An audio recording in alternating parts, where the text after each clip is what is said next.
There's a 41-year-old man named Marcus in Atlanta who has been paying $387 per month into a whole life insurance policy since he was 29. His agent, a man he met through his church, someone he genuinely trusts, explained when he sold the policy that it was two things simultaneously: a death benefit that would protect Marcus's family and a cash value component that would grow tax-deferred over time, building a financial asset Marcus could eventually borrow against or surrender for retirement income. The policy was positioned not as an expense, but as a financial strategy. Marcus has paid $55,728 in premiums over 12 years. His cash value today is $21,400. His agent calls this growth. What nobody has shown Marcus is the alternative version of his financial life. The one where he bought a 20-year term life policy with identical death benefit coverage for $31 per month, invested the $356 monthly difference into a Roth IRA and a low-cost index fund, and let that money compound at the market's historical average. In that version, Marcus has $98,000 in invested assets today, instead of $21,400 in cash value. In that version, at 65, Marcus has approximately $1,243,000. In the version he is actually living, he has a whole life policy with a projected cash value at 65 of approximately $189,000. The gap between those two outcomes is $1,054,000. The agent who sold the policy earned a first-year commission of approximately $4,600. The insurance company has collected over $55,000 in premiums and deployed the vast majority of that capital into their own investment portfolio at returns that dwarf what they credited to Marcus's cash value account. The whole life insurance industry generated $189 billion in premium revenue in the United States in 2024, according to the American Council of Life Insurers. Almost none of the people paying into those premiums have ever seen the side-by-side comparison. The ones who have seen it almost universally cancel the policy. The architecture of whole life insurance as a financial product is worth understanding in its precise mechanical detail, because the surface explanation, that it combines protection and investment, sounds reasonable until you examine what the combination actually costs. When you pay a whole life premium, the money is divided three ways that your policy illustration does not present transparently. A portion covers the pure cost of insurance, the actuarial cost of the death benefit based on your age, health, and policy terms. A portion covers the insurance company's operating expenses and profit margin, and the remainder, what is left after the insurer has taken its costs and profit, is credited to your cash value account, where it grows at a rate the company sets, typically between 2 and 4% for traditional whole life policies, according to a 2025 analysis by the Society of Actuaries. In the early years of a whole life policy, the internal cost structure is so front-loaded with commissions. Agents typically earn 50 to 110% of the first year's premium as commission, and company expenses that cash value accumulation is negligible or negative for the first 3 to 5 years. The surrender value of a whole life policy in year 1 is frequently zero. Year 2, it may be $300 on $4,000 in premiums paid. The money is not growing. It is being consumed by a distribution and overhead structure that exists specifically to acquire and retain premium-paying customers. The investment component is not a co-equal benefit alongside the protection component. It is a justification for a premium price point that generates margins the term insurance market cannot support. Here is the reframe that the insurance industry's $150 million annual lobbying and marketing budget works very hard to prevent from becoming the default consumer understanding. Life insurance and wealth building are two separate financial needs that are served most effectively by two separate, purpose-built products. Life insurance, the pure risk transfer of financially protecting your dependents against your premature death, is served most effectively by term life insurance. a straightforward contract that pays a death benefit if you die within the term, charges an actuarially priced premium with minimal overhead, and costs between $20 and $50 per month for a healthy 30-year-old seeking $500,000 in coverage for a 20-year term, according to 2025 rate data from Policy Genius. Wealth building is served most effectively by tax-advantaged investment accounts and low-cost index funds. Combining these two needs into a single product does not enhance either. It adds a layer of internal cost, opacity, and institutional profit extraction that reduces the performance of both, while generating commissions that make the combined product the most enthusiastically sold financial instrument in the middle-class advisory market.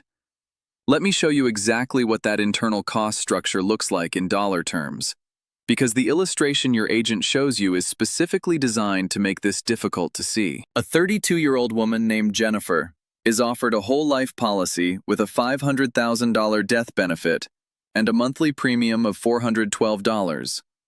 Her agent walks her through a policy illustration showing projected cash value growth over 30 years, a chart that rises steadily toward approximately $215,000 at 62, which the agent describes as a supplemental retirement asset.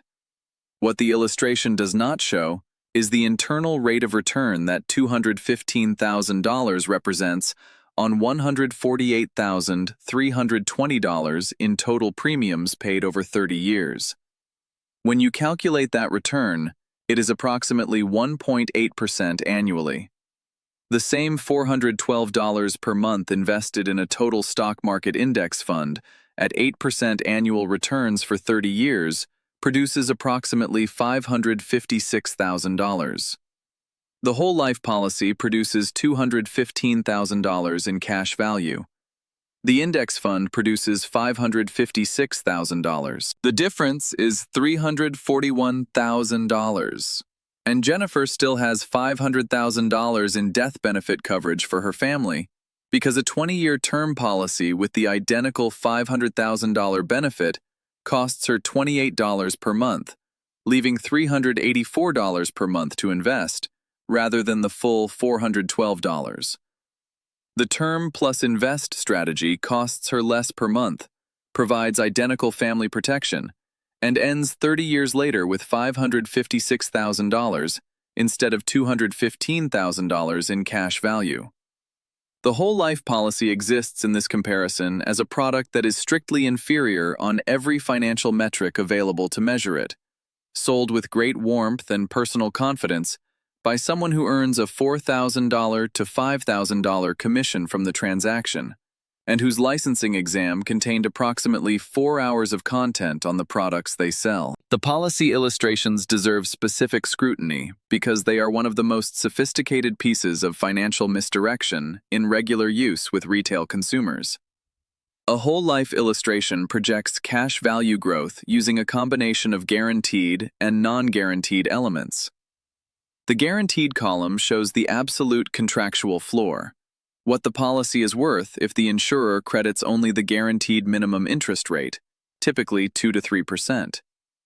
The non-guaranteed column shows projected values based on the insurer's current dividend scale or crediting rate, what the policy might be worth if current conditions persist.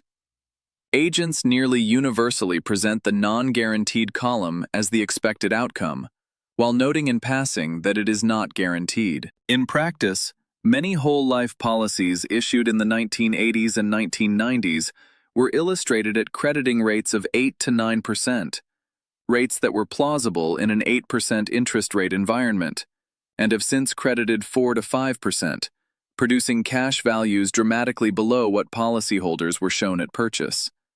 The illustration is a marketing document. The internal rate of return it represents, in any scenario, guaranteed or projected, consistently trails what the same premium dollars would produce in an index fund. The insurer knows this. The agent knows this. The consumer, staring at a chart showing a line that goes up for 30 years, does not know this. Now here is the moment in this conversation where I want to be precise, because there is a version of the insurance criticism that oversimplifies to the point of being wrong, and I think getting this right matters. Whole life insurance has genuine, narrow use cases where the combination product makes financial sense.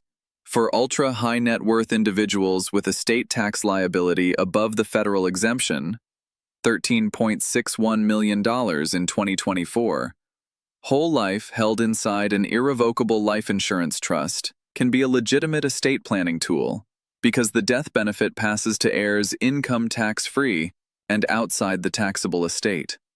For business owners with buy-sell agreement funding needs, whole life provides permanent coverage that does not expire and does not require medical underwriting renewals. For individuals who are genuinely uninsurable due to health conditions and cannot obtain term coverage, a permanent policy provides protection that would otherwise be unavailable.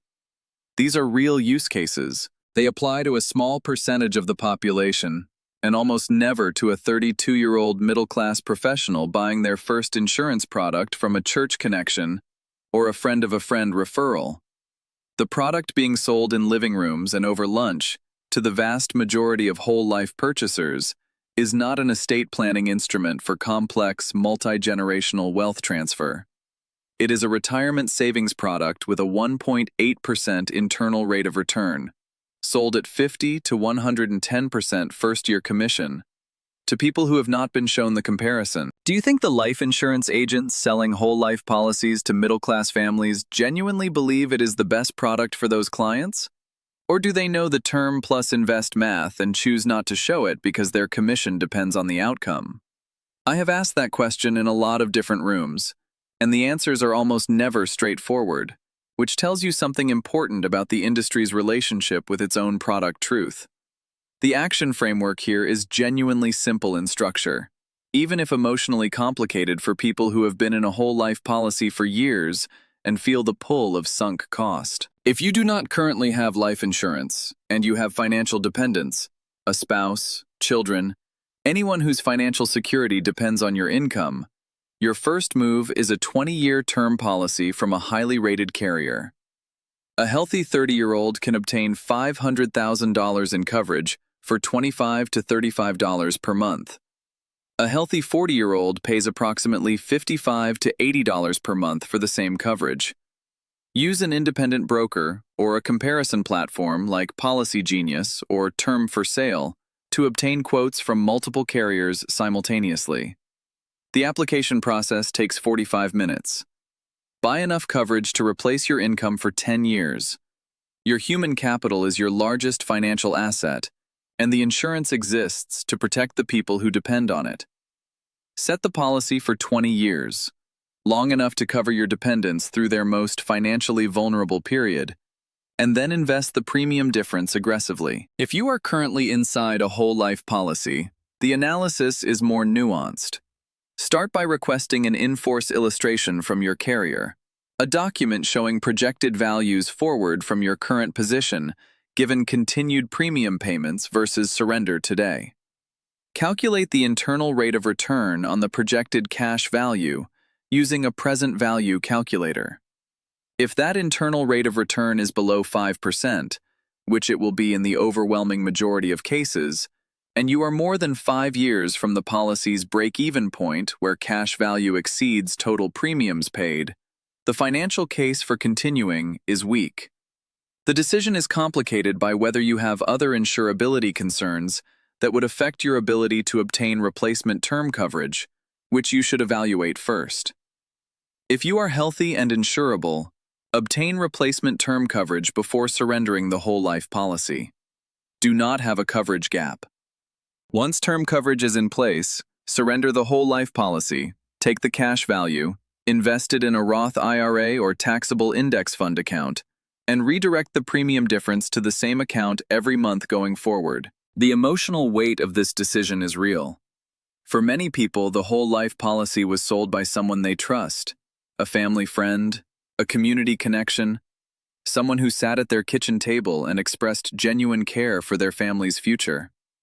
Canceling the policy can feel like a rejection of that relationship, or an implicit accusation that the agent misled them. Neither framing is accurate or useful. The agent almost certainly believed what they said.